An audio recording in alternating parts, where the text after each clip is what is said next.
What's going on, guys? Sean Pierce Johnson here for another edition of Stompbox Saturday, and, well, hey, there's nothing in front of me. Well, actually there is. There's something under this black curtain that I've been wanting to share with you guys for some time. People have been asking me ever since I started doing this series of videos, whether it be friends, even some family, and some YouTube people, and some Facebook people, just a lot of the people that I come in contact with, knowing that I'm so passionate about pedals and stomp boxes and my use of them, always ask me, what's the one pedal that you cannot live without? And I'm going to show you guys what that pedal is today. And you might be surprised. Is it this one? Is it that one? No, it's not a distortion pedal. What about that one?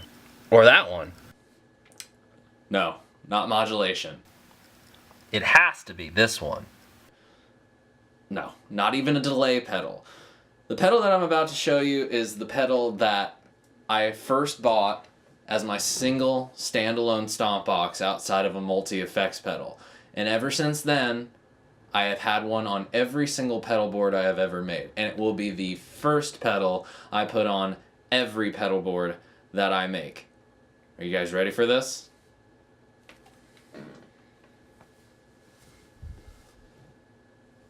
The pedal that I can't live without are my Boss tuners. Yeah, a chromatic tuner pedal is the most important pedal in my arsenal that I own. Now, you guys are probably thinking, oh great, another Boss pedal. Oh great, this isn't really helpful at all. Well, it actually is. These two pedals have saved my life more times than I can count. Everything from making sure that my takes are perfectly in tune to being able to use the same cable and tuner for not only an electric guitar going to an amplifier, but an acoustic electric guitar going straight to the board. These two pedals have enabled me to do a lot in my career, and I'm going to tell you about some of those instances right now.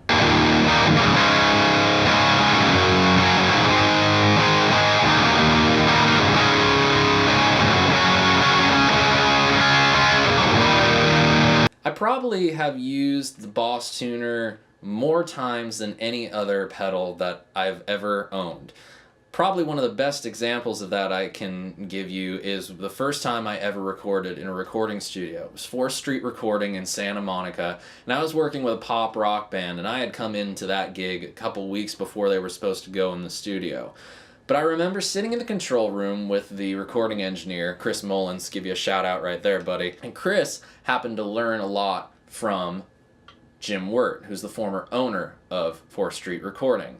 And Jim Wirt, who has worked with Incubus, Hoobastank, a lot of those guys from the late 90s rock period, happened to tell him that after every take, he would tell the guitar player or the bass player to tune their instrument.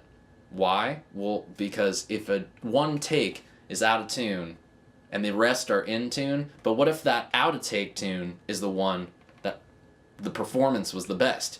You've got the best performance, but it's out of tune with every other instrument. So, in that instance, I learned that being in tune was the most important thing that a musician could have.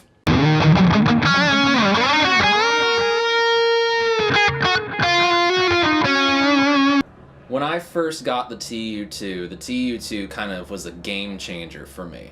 I was still fairly new at playing guitar and didn't really realize that plugging my guitar into the tuner was an option. All I really knew from my lessons was tuning with the built-in microphone. Ever since I got that, this thing has been on my board, and it has seen its better days. It's not quite as pretty as it used to be.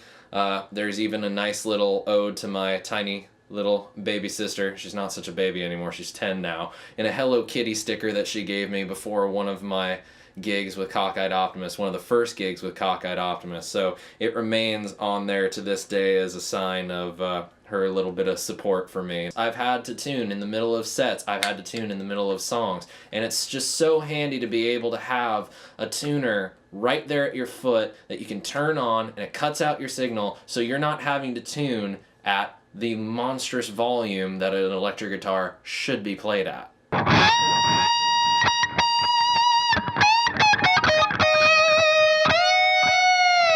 Now, of course, after the TU2 came around and had been around on the market for a very, very long time, the TU3 came out. I had been looking to get a second tuner, and I was thinking about trying something new, possibly getting something a little smaller than this, and just seeing what else was out there on the market. I mistakenly took the advice of a Guitar Center salesperson and bought another tuner, which I won't name, but if anybody knows me, they know what it was, and they know how much I hated it. So, within 3 days of buying that tuner, took it back, got the TU3, and ever since then, this has been on my big board, and this TU2 stays on my small board, which you guys have seen recently. Now, the thing I like about the TU3 that's a great improvement over the TU2 is that the display on it is much brighter than the TU2.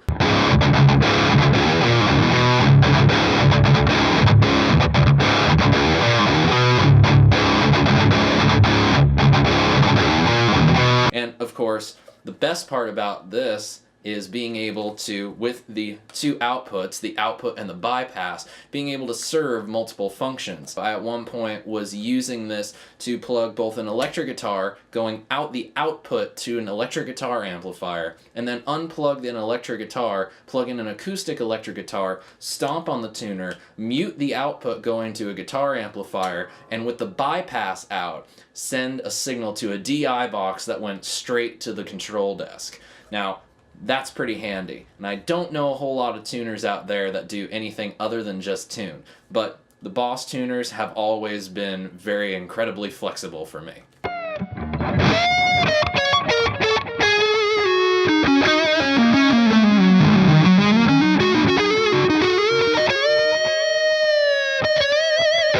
Now, I'm sure you guys know that, yes, there's a lot of Boss love that goes on in these videos, and rightfully so. The pedals are built like tanks, and they sound great, and they're just always at the ready, and always at a price that people can, of any skill level, can afford. Now, one of the things that I can say about tuner pedals is the Bosses aren't the only ones out there. There are some other examples of tuner pedals on the market that you can get, and of course the clip-on tuners are all the rage these days, and I myself have one of those as well. But for my money, and for my uses and my purposes and the things that I like in my rig, I will always have a pedal tuner on every pedal board in any rig that I ever have. You can bank on that. Hope you guys have enjoyed this look at the Boss tuners. Thanks for listening to my spiel about it, and I hope that if you don't have a pedal tuner yourself, you'll highly consider getting one. There's a ton on the market at great price points, from cheap to not so cheap. Take a look. You won't be disappointed, and please remember that sometimes being in tune is the most important thing that a guitar player can do. Thanks for watching. Happy stomping, guys. Cheers.